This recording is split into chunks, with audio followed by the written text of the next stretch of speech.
Zdravím, jmenuji se Petr Filip a v tomto videu se podíváme na nejčastější zranitelnosti webových aplikací.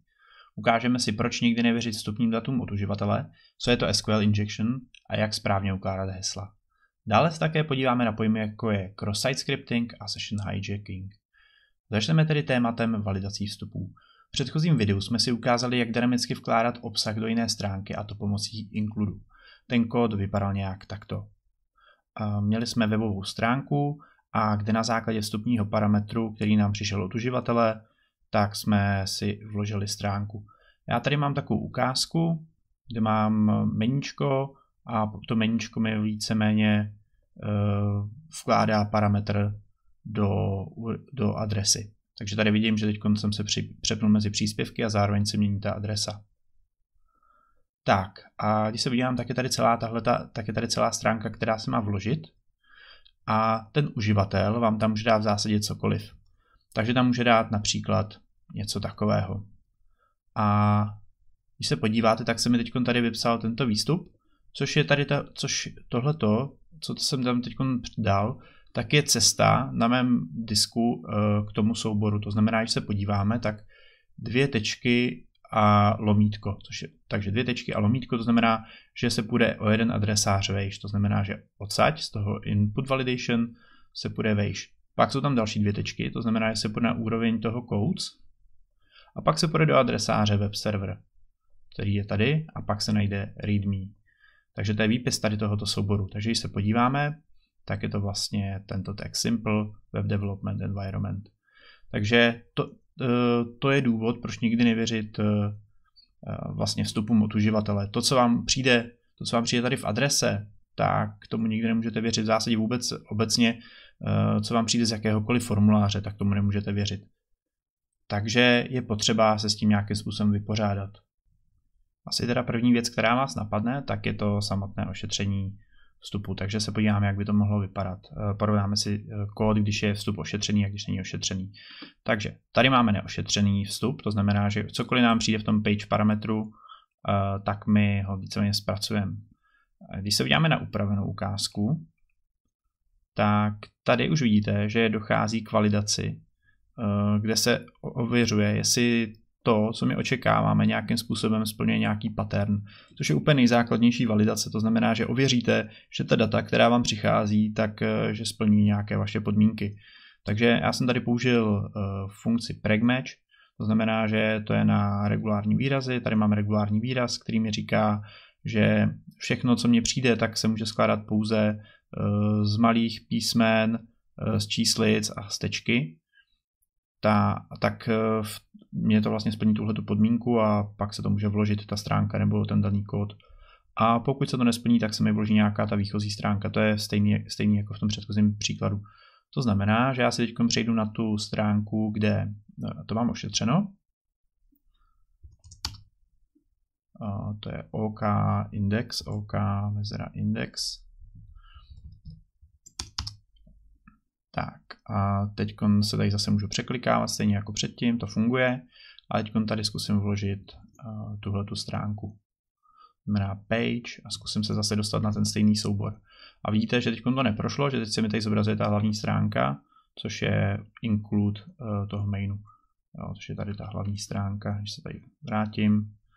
Takže to je tohleto. Takže takovýmhle způsobem vy se musíte vypořádat vlastně se vstupy a stejné je to u formulářů. U těch formulářů taky nesmíte tomu uživateli nikdy věřit. Jo, takže je potřeba ošetřovat ty vstupní parametry, které vám přijdou a měli byste vědět, co tam zhruba za ty data nebo jaká data vám tam můžou chodit. Přejdeme teda na druhé téma, to se týká SQL injection. Je teda hodně spojené vlastně s těmito zase s ošetřením vstupů. A my se teda podíváme, co jsem tady připravil za ukázky kódu. A tyhle ty ukázky kódu najdete pak na GitHubu.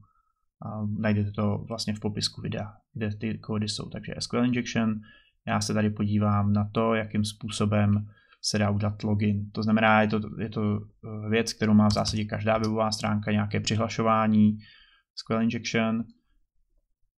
Tak a já tady mám už přichystaný nějaký příklady, díky kterým můžu vlastně tu webovou stránku napadnout. Takže když si ten zdrojový kód projdeme od začátku, tak je tady nějaký nadpis a tady mám připojení do databáze. Tady mě to teď aktuálně nevadí, že to nemám třeba někde nějak zvlášť v nějakém souboru, je to čistě pro ty demonstrační účely. Co tady kontroluji, jestli mě přijdou z těchto vstupních formulářů, jestli mě přijdou nějaká data a pak si tady převedu ten e-mail a password si tady dám jenom do nějaké proměnné, připojím se k databázi, tady si takhle ještě zobrazím ten dotaz, to je jenom pro naše demonstrační účely, samozřejmě byste ty dotazy nikdy neměli ukazovat, jak vlastně vypadají. A tady si ho takhle vypíšeme a pošleme do databáze a vybereme ta data. Pokud se nám tady, když se podíváme, co vůbec ten dotaz dělá, tak ten vybírá z tabulky uživatele a hledá podle e-mailu a hesla. Takže když se podíváme, já jsem tady připravil tabulku uživatelů. Ta vypadá nějak takhle. Máme tady v ní 4 sloupečky. První sloupeček je identifikátor, auto increment, not null, klasika. Pak jsem tady vzal jména, jsou to američtí prezidenti za poslední roky a jejich e-maily a tady jsem si vymyslel nějaký hesla.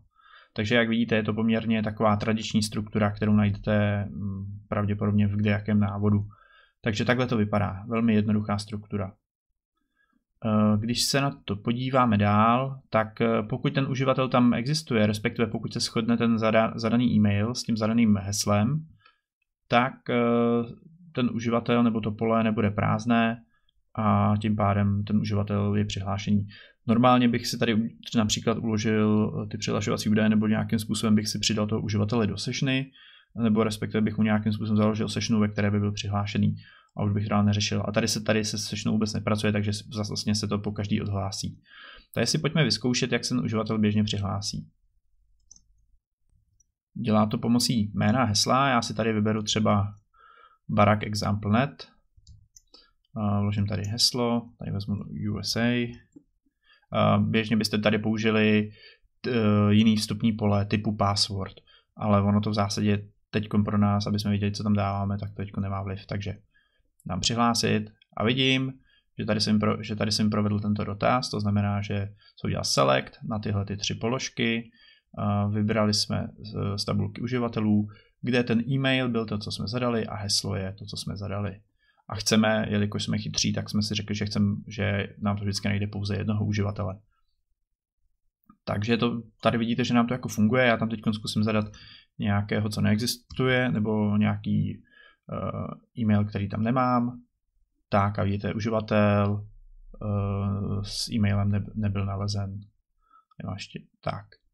A co teď? Když se podíváme na ten dotaz, jak je vlastně napsán a jak funguje SQL, tak z toho vychází vlastně i útoky na tu databázi pomocí například těchto vstupních polí. Samozřejmě my si ukážeme, jak to udělat přes vstupní pole, ale útočníci používají třeba jiné nástroje, pomůžou posílat běžně HTTP requesty přes nějakého postmana nebo nějakého HTTP klienta. Takže když se podíváme na ten dotaz, jak vypadá, a co já tady mám připraveno za ty kousky kódu, tak díky nim se můžeme vlastně dostat do té aplikace, aniž bychom museli znát jméno nebo heslo. Já to tady takhle zadám, jednoduše tupě, a vidíte, že teď se mi ten dotaz provedl a jsem přihlášen pod uživatelem Donald Trump. No to je úžasný. Takže se pojďme podívat na to, co se vlastně v tom dotazu stalo. Takže udělal se zase, ten select se nemění. Vybral se z tabulky uživatelů, kde je e-mail a teď je prázdný, anebo tady se tahle hodnota rovná téhle hodnotě, což je pravda. A zároveň se heslo rovná tohle, anebo tady mám ten OR a ten OR mi rozhodne o tom, že to je všechno vlastně pravda. To znamená, že já když teď sem vložím cokoliv a sem vložím jenom tady ten OR, tak vidíte, že jsem stále přihlášený. Jo, že se mi tady změnil tento dotaz, where, e-mail. Ten e-mail se sice nikde nenajde, tohle heslo se taky nikde nenajde, ale tahle ta podmínka je splněná.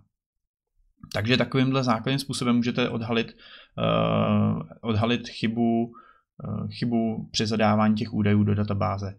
A je to způsobeno vlastně tím, že tady ty údaje dáváme v tom dotazu, dáváme je tady takhle napřímo. Jo, nemáme je vůbec nějak ošetřené. Takže bylo by potřeba je zase ošetřit nějakým ošetřením vstupů, podobně jako v předchozím případě, ale jsou i lepší způsoby. K těm se dostaneme za chvíli. Nicméně si pojďme ukázat, co dál ten uživatel ještě může provádět.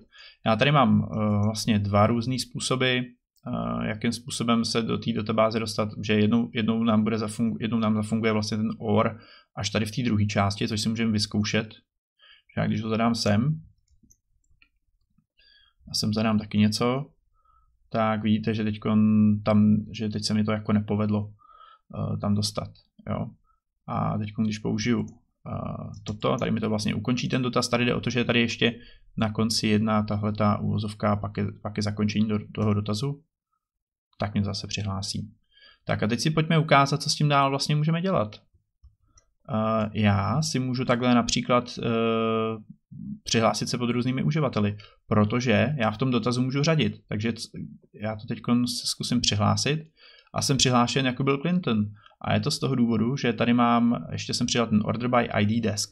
To znamená, že v tom předchozím případě jsem vždycky vybral Donald Trump a teď, když otočím to řazení, tak jsem vždycky vybere Bill Clinton. No a já díky tomu vlastně takhle můžu chodit i přes ty jednotlivé uživatele, to znamená, že můžu takhle jít jeden uživatel po druhém, to znamená díky limitu a offsetu.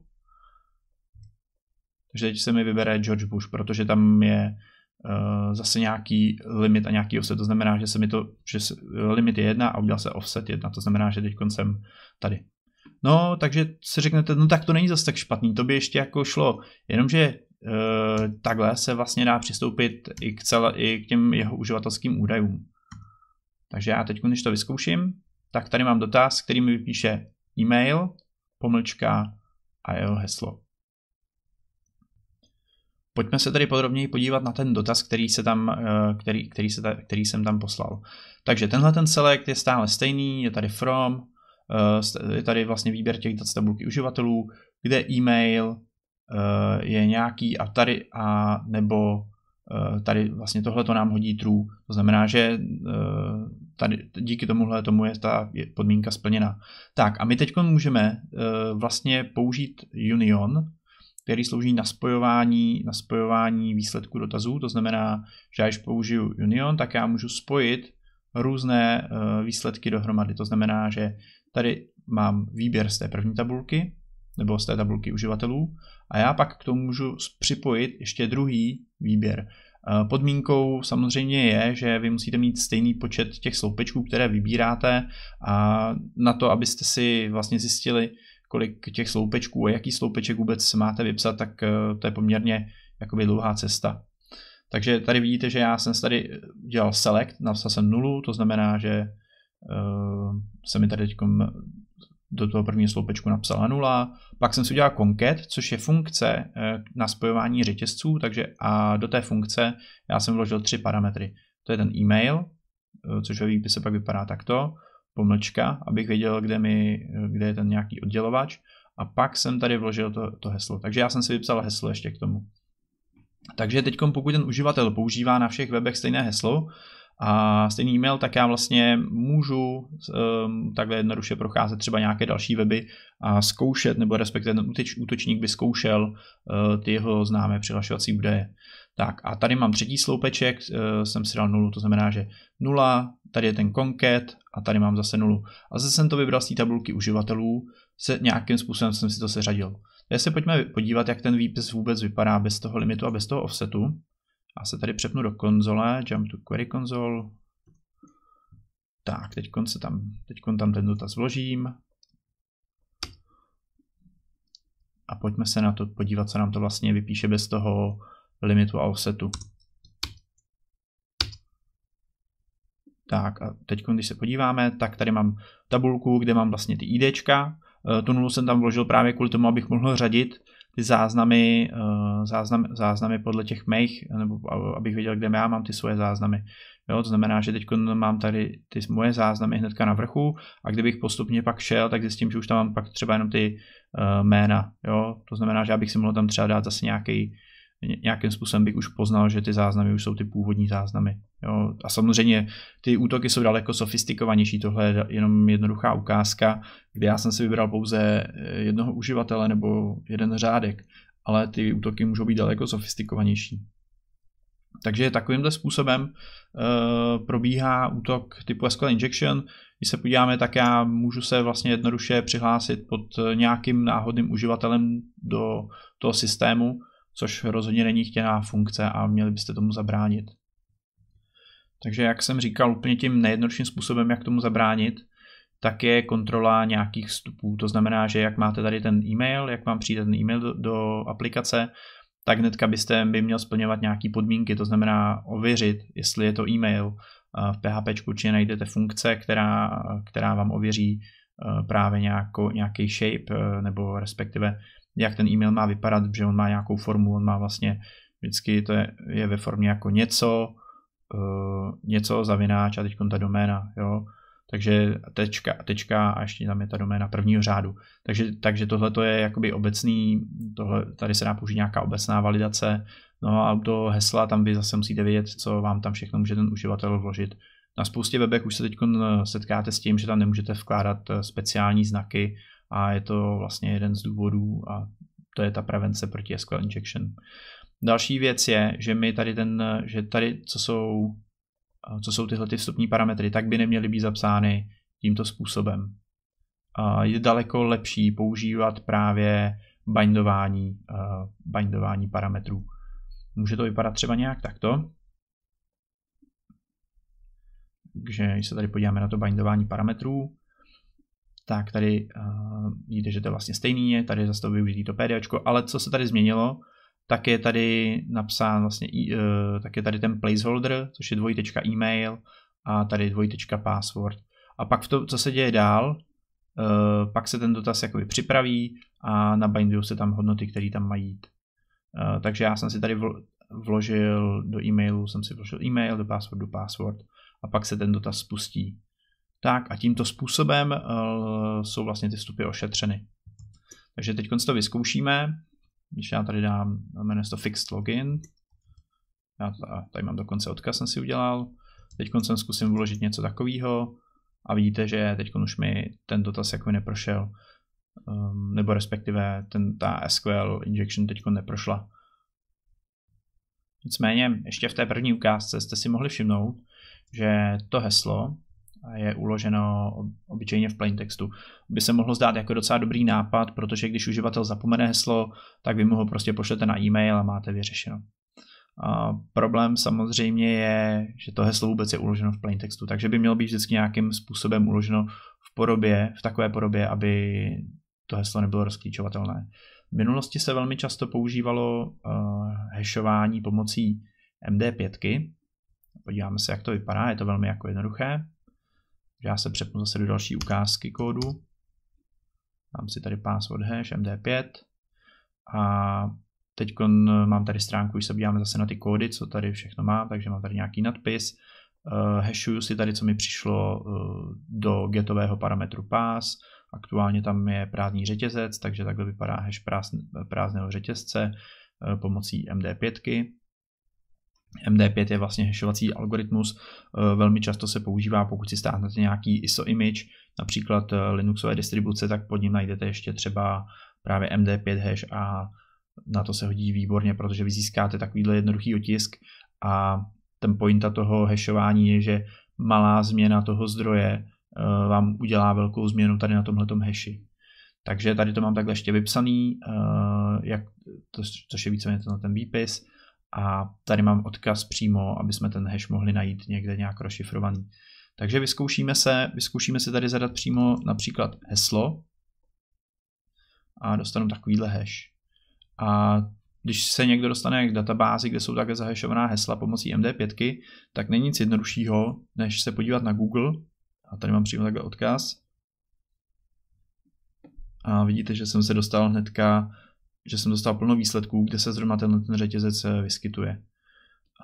Problém samozřejmě ještě MD5 je ten, že není úplně nejsilnější a pro více vlastně řetězců můžete dostat i stejný hash. Jo? Takže to, že já tady teď pro nějaký řetězec, třeba pro to heslo, dostanu takovýhle hash a velmi často se vyskytuje třeba na Google, tak to ještě podobný řetězec nebo podobnou šifru můžu dostat i z nějakého jiného řetězce. Z toho plyne teda jednoduché ponaučení, nepoužijte MD5, ale jsou tady jiné mechanismy, jakým způsobem dobře zašifrovat to heslo a uložit ho do databáze. Pointa ještě samozřejmě MD5 nebo vůbec hashů je v tom, že je to víceméně jednosměrné, to znamená, že vy tam dáte nějaký řetězec, ale nazpátek už ho v zásadě nedostanete. Takže pokud máte třeba to velké ISO, které má třeba 1 GB, tak vy už z toho krátkého řetězce, který je vždycky právě takhle dlouhý, tak už někdy nazpátek to ISO nedostanete, jo? Nebo nedostanete ten obsah. Takže tohle je opravdu jenom otisk. Pojďme se tady podívat na tu lepší ukázku. Já jsem si tady připravil ukázku s bcryptem. Je to velmi používané a poměrně dost dobré. Takže zase v podobném smyslu jako předtím si projdeme ten kód. Takže mám tady nějaký název, nějaký výpis, to je vstup z formuláře. Takže vidíte, že mě tam pak něco přijde, podívám se, co mě přišlo, posílám to samozřejmě postem, protože jsou to citlivá data, ne jako v předchozím případě, že bych to posílal getem. Já jsem si tady už takhle předgeneroval bcrypt výstup pro řetězec heslo a tady se takhle vypisuju a za chvilku si ukážeme proč. Tak, hash řetězce, heslo. Jo, takže to je výpis pro tohoto všechno, tohoto, co už tady mám předepsaný. A pak se podíváme, co tady mám dál. Když mi přijde nějaký heslo z toho formuláře, který mám tady, tak ho porovnám, tak ho zahashuju a podívám se, jak to, co mi vlastně přišlo, jak vypadá ten hash. A tady na konci udělám porovnání toho vstupu vůči tomu hashi, který mám tady. Takže pojďme na to. Já si tady teda schválně zadám nějaký řetězec, submitnu ho a teď se podíváme, jak to vypadá. Takže v parametru, v tom postu, který já jsem si poslal tím formulářem, mi přišel parametr pass s argumentem asdf a ten argument se přeložil na něco takového. Ten bcrypt v zásadě, jak jsou tady ty dolary, tak to je vždycky, to má nějaký význam, protože tam se udává, jak je to konkrétně zašifrovaný, takže tohle třeba znamená, tuším, že ta část říká, jakým je to algoritmem, že tady je bcrypt a jsou i další jako jiný algoritmy, díky kterým to můžete dobře a kvalitně zašifrovat. A pak je tady zbytek celý ten řetězec. Nicméně vidíte, že ten řetězec má asi 60 znaků, nebo je poměrně delší, než byl ten předchozí u MD5. A teď tam zadám to heslo, což je ten správný řetězec pro to rozšifrování. Tak a vidíte, že password je valid. A když se podíváte, tak byť ty hashe nejsou stejný, tak ono díky ta funkce nebo ten algoritmus funguje takovým způsobem, že byť ty řetězce nejsou stejný, tak se to dokáže jako porovnat. Takže co na to budete potřebovat? Budete potřebovat to heslo do databáze zašifrovat, takže vy si tady uděláte password hash a tohleto vy uložíte vlastně do databáze.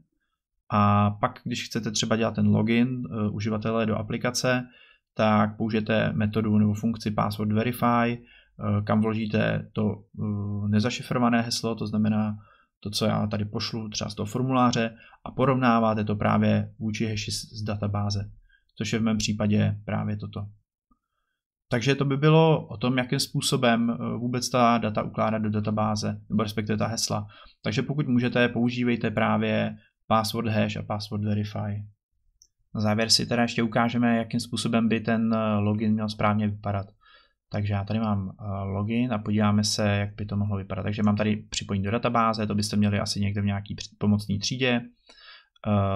Pak tady máte nějaké ověření, jestli ten uživatel vlastně vyplnil ty údaje a podívám se ještě vůbec na ten formulář, aby jsme tady měli nějaký obraz OK login. Tak, tady mi zase přijdou nějaká data. Tady bych si ještě teda samozřejmě měl ošetřit, jo. Tohle ještě není ošetřený úplně, ale když se podíváte, tak je tady hlavní rozdíl v tom dotazu, že už neporovnávám e-mail a heslo, ale beru si tady pouze e-mail. Já tam mám ještě takový předpoklad, že v té mé databázi je e-mail unikátní pro jednoho uživatele, takže si tady můžu dovolit dát jenom tohleto a dostanu vždycky toho aktivního uživatele. Tady se mi zase jako předtím jenom vypíše ta query, připraví se, pošle se do databáze a ten uživatel se mi najde. Takže mně se najde vlastně ten uživatel, takže pokud tam zadám e-mail, tak se mi najde, vybere se mi z databáze, což je úplně v pohodě. A co já vezmu, tak vezmu to heslo, který mám uložený v databázi a porovnám ho. Jo, a pak už tam mám tady vyhození do nějaký proměny, která je booleanovská proměna a tady na základě toho se rozhoduju, jestli se to přihlášení povedlo nebo nepovedlo. Tady se pojďme podívat, jak to může vypadat. Takže tady mám databázi, která je, nebo tu databázovou tabulku, ta je v zásadě stejná. Co se tady změnilo, tak vidíte, že tady je jakoby jiný to heslo. Není už v té čitelné podobě, ale tady nějakým způsobem v tom bcryptovém tvaru. A proč je tady stejné? Je to jenom proto, že jsem to tady nakopíroval to heslo, aby jsme si to mohli jednodušeji demonstrovat. Takže já si teď tady vezmu toho uživatele a vložím mu nějaké heslo. Tak vidíte, uživatel Donald Trump nenalezen, ale je to vlastně o tom, že mě už se ten uživatel jako vytáhne a pak teprve se kontrolují ta hesla. Takže já si tady zase vezmu toho uživatele, vezmu si to, tady si to heslo vlastně nebudu brát, že když tam dám ten hash, tak to samozřejmě neprojde. Ty hashe se jakoby nerovnají, ale co tam vlastně bude fungovat, tak je napsaný to heslo, což je řetězec heslo. A vidíte, a už se mi tam zase ten uživatel dostal. Takže takovýmhle způsobem by měl správně vypadat ten login. Ještě tady samozřejmě by mělo být to ošetření vstupů, to by bylo ještě úplně lepší, to by bylo ještě lepší. A teď se pojďme podívat na další zranitelnost. Jedná se konkrétně o XSS, je to cross-site scripting. A když se na to podíváme, tak se jedná jenom o nějaký formulář, kde v zásadě nic moc není. Já ho tady ještě ukážu. Tak a vidíte, že tady mám jenom, že tady je napsáno nezabezpečený formulář, mám ho tady takhle hezky ještě napsaný, mám tady nějakou mezeru nebo nějaký enter a pak tady jednoduše vypisuju to, co mi přijde od uživatele. To, co je tady, tak to mám jenom, aby jsem vám tady mohl jakoby takhle jednoduše pak nakopírovat ten kód a ukázat, co vlastně jakým způsobem pak ten útok vypadá. Takže když se podíváme na ten formulář, tak tady mám třeba nějaký jméno, takže já ho tam vložím a tady se vypíše hello Nela, což je úplně v pohodě. A ten uživatel tam ale může vložit úplně cokoliv a vypíše se mu to. To znamená, že když tam vložím tento JavaScript, tak se mi pak na té stránce ukáže toto, což není úplně dobrý. Takže nyní vlastně se povedlo udělat to cross-site scripting a ta zranitelnost na tom webu existuje. A vlastně při každém načtení nebo pokaždé, když tady přijde ten parametr, tak se mi to tady jakoby vypíše. Ono to tady není teď vidět, ale ono se to vykoná, že se tady napsalo, že tady se vypíše hello a pak tady, jak je ten get name, tak se to vlastně vypíše. Jakým způsobem se tomu bránit, tak na tom výpise je potřeba použít právě HTML special chars. Tím dojde k escapeování těch znaků a tím pádem se to v tom webovém prohlížeči promítne jako obyčejný text. Jo, takže vidíte, že teď se mi to vypsalo a v zásadě ten vstup je ošetřený. Takže je potřeba ty vstupy ošetřovat, že v okamžiku, kdy tam ten útočník dostane ten JavaScript, tak si s tou stránkou může dělat prakticky cokoliv bude chtít. A když si možná ještě někdo řekne, že když ten skript vlastně není nikde uložen a přijde to vždycky v parametru, tak to není zase žádný nebezpečí, protože to funguje jenom u toho útočníka. No ale ten útočník může tu adresu někomu poslat a zároveň se pak teda ta stránka stává napadnutelná. A díky tomu lze třeba udělat session hijacking, to znamená, že se lze třeba vydávat za jiného uživatele. To si taky ukážeme. Takže teď, když tam pošlu ten kód, tak je to ošetřený. Bez toho HTML special chars, který mi převede ty speciální znaky na HTML kód, tak to bude vypadat pak takhle. Jo, což prostě není úplně dobrý. Pojďme se tady podívat na další ukázku. Já tady mám konkrétně fórum, To znamená, už to je ten případ, kdy se to nějakým způsobem ukládá na ten server. Takže já tady zkusím napsat zprávy, tohle je obyčejné diskuzní fórum, znamená, tady napíšu ahoj, tady na to někdo může odepsat zdarec. Tak a vidíte, že teď mi to takhle vlastně jde ta diskuze, jak se máš. Tak a pak přijde ten útočník a vloží tam tohle. Jo, ještě si ukážeme ten kód, jak vypadá. Za chvilku si ho ještě okomentujeme. Takže teď tam ten útočník vloží tohleto a vidíte, že teď to nemám v té adrese, ale v zásadě to mám tady. Jo, v zásadě se ten kód vykonal v tomto místě. A když ho tam vložím znova, tak se mi to provede jednou a po druhý. Jo, takže vidíte, že už se mi to tady provádí po druhý. Aktuálně, když se podíváme na ten kód, tak já ty zprávy, které jdou tady z toho formuláře, znamená tady z toho formuláře, tak ukládám do sessiony. Vy byste běžně na to použili databázi, běžně by tohle bylo v databázi, ale zase pro jednoduchost té demonstrace je to jenom takhle zapsáno v sessioně. Takže já si ty zprávy zase odmažu a zkusím to odznova. Napíšu tady zase tu konverzaci ahoj, zdarec. A útočník to ale už nebude prodlužovat a dá tam zase ten nebezpečný kód. Jo, takže vy byste jako administrátoři udělali to, že byste tu zprávu odmazali, což já jsem tady udělal pomocí toho smaž zprávy. A vy byste asi pravděpodobně měli s největší pravděpodobností zase ten vstup ošetřit, což je daleko lepší. Samozřejmě toho útočníka vy byste měli nějakým způsobem vypátrat a zjistit, nebo ne vypátrat, ale zjistit, jakým způsobem ten útok udělal.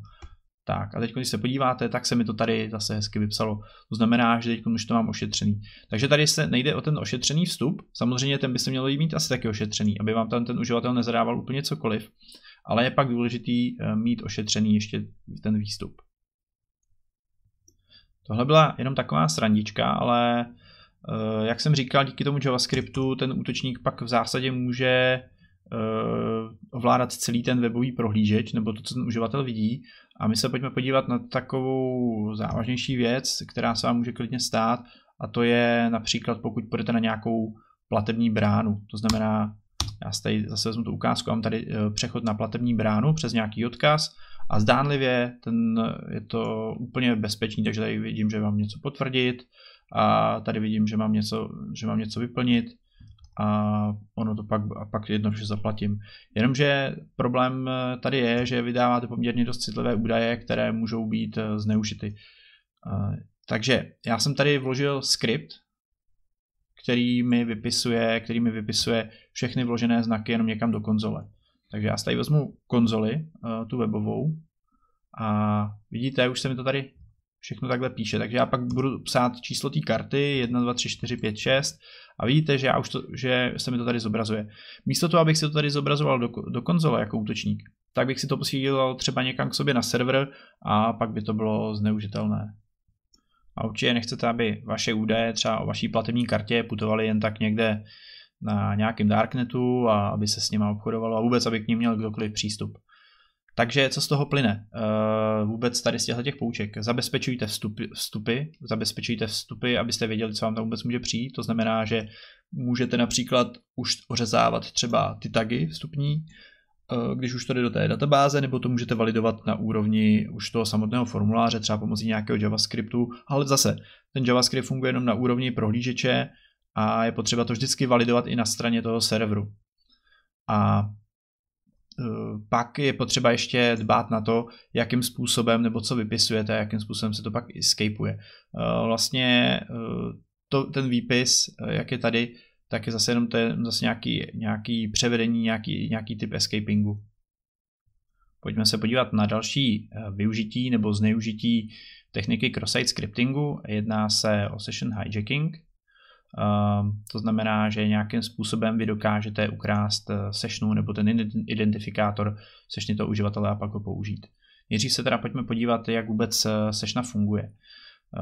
Tady máme nějakého uživatele, tady napíšu user, a když poprvé přijde na ten server, tak vlastně neposílá žádný data a pouze se zeptá na nějaká data, to znamená, že zeptá se, hele stránko, přihlaš mě, nebo cokoliv. To znamená, že se přihlásí. A v tom okamžiku, kdy on vlastně vstoupil na tu stránku, tak ten server vygeneruje pro toho uživatele session ID. Ta sessiona trvá jenom po nějakou omezenou dobu, znamená třeba běžně 30-40 minut, anebo do zavření toho webového prohlížeče. Takže tohleto vygeneruje ten webový server a zároveň si to uloží k sobě do session storage. A k té sessioně 1, 2, 3, 4, 5, 6, kterou tady vygeneroval, tak si tam právě uloží ta data, která tam běžně jsou. To znamená, v našem případě to může být například, pokud ten uživatel je admin, to znamená jeho roli. Může to být třeba například admin. Takže tohleto IDčko, to, co tady je napsáno, to je 1, 2, 3, 4, 5, 6, tak je asociováno právě s tím vygenerovaným session ID, které si pak u sebe schovává uživatel. Nebo respektive, které má u sebe ten uživatel. A jak se pak dál komunikuje? Jelikož HTTP je bezstavový protokol, tak se komunikuje tak, že ten klient pošle vždycky ještě to session ID, pošle vždycky ještě v tom requestu. Si za chvilku ukážeme. To znamená, že při té další komunikaci, až se bude zase ten uživatel ptát na nějakou stránku, tak se tohleto pošle na server. Server se podívá, jestli má u sebe ten identifikátor, a pokud ano, tak s tím může v tom kódu nějakým způsobem pracovat. Pojďme se tady podívat na ukázku kódu, kterou mám připravenou k tomuto útoku. Já tady mám přímo session hijacking. Když se podíváme, tak je to zase velmi podobný formulář jako před chvilkou, je to nějaký osobní poznámkovací osobní poznámkovač, takže já tady zadám moji poznámku, ona se mi takhle vypíše, v zásadě stejně jako předtím, druhá poznámka, zase se mi vypíše a tady vidíte, že se mi tady vypisuje ještě to session ID, tohle je právě ten identifikátor, jak já tady mám to 1, 2, 3, 4, 5, 6, tak to je právě ten vygenerovaný identifikátor a když obnovím tu stránku, tak ten identifikátor je furt stejný. Teď jsem obnovil a ten identifikátor je stále stejný. Já si teď založím další anonymní okno a budu doufat, že se mi teď to session ID změní, protože budu v jiném okně. Tak nezmění, takže já si vezmu jiný prohlížeč. Teď právě je problém, že ty cookies jsou sdílený skrz taby. Takže já si tady vezmu tu adresu. A teď se podíváme, tak tady mám to session ID jiný. Teď si musíte představit to, že ten uživatel nějakým způsobem, nebo respektive ten útočník, sem vložil kód, který dokáže získat tohleto session ID. A mohlo to vypadat například nějak takto, hnedka to najdu, to mám dokument cookie, takže tady je to dokument cookie, které jsem tady vypisuje a on by to vlastně odeslal někam na server, to znamená na nějaký svůj server. To je důležitý. A na základě toho on by si takhle vlastně získal všechny ty IDčka, nebo ty session ID, nebo všechno, co je vůbec v té kukyně, vybral by si z toho právě to session ID pro připojení k tomu danému serveru a pak by to mohlo zneužít. Pojďme se tedy podívat, jak se ten útok pak provádí. Takže útočník vložil tady nějakým způsobem zase nějaký skript. A ten skript tady udělá to, že se tohleto session ID bude někam odesílat. Dejme tomu, že jako útočník jsem si to teda vzal z nějakého souboru nebo tam, kde se mi to uložilo a já to chci použít. To znamená, že vezmu to session ID a pokusím se přihlásit. Ještě tady si vyzkoušíme, že doopravdy jakože ty poznámky tady nejsou sdílený. A já tady mám v tom Firefoxu mám plugin, který mi dokáže nebo umožňuje modifikovat právě session ID nebo jakoby všechny cookies parametry. Takže já tady mám cookies editor, podívám se, mám tady PHP session ID, změním si tady na to, co má ten uživatel v tom pravém okně, uložím to, obnovím tu stránku a vidíte, že najednou tady mám to, co vidí ten první uživatel. Takže teď v případě nějakého složitějšího systému já se můžu třeba pod tím uživatelem přihlásit, změnit mu heslo a můžu s tím jakkoliv manipulovat. Jak jste mohli vidět, tak bezpečnost na webu je poměrně důležitá a pojďme si shrnout, co jsme si dneska ukázali. V rámci bezpečnosti webových aplikací je tedy potřeba dbát na validaci vstupů od uživatele, to znamená kontrolujte, co vám ten uživatel posílá, může to být pak jednoduše zneužito, může se dostat do nějakých souborů nebo do nějakých souborů, do kterých nemá mít přístup a nemusí to pak dopadnout dobře. Stejně u toho SQL injection ukázali jsme se, jakým způsobem ten útok probíhá. Zde byste měli používat například bindování parametrů, plus kontrolovat ten vstup, stejně jako v tom prvním případě. A pak jsme se podívali na to, jakým způsobem ukládat hesla do databáze a jakým způsobem s nimi pracovat. A na závěr jsme si ukázali cross-site scripting a jeho využití při session hijackingu. To znamená, kdy se vlastně nechá získat identifikátor od jiného uživatele a pak ho nějakým způsobem zneužít. Díky tomu pak se můžete právě vydávat za někoho jiného, než ve skutečnosti jste, respektive ten útočník. Co bych ještě pak chtěl zmínit, je přenášení dat mezi klientem a serverem. To by mělo vždycky probíhat zabezpečeným způsobem, to znamená pomocí protokolu HTTPS nebo HTTP2, kde to zabezpečení je nativně požadováno.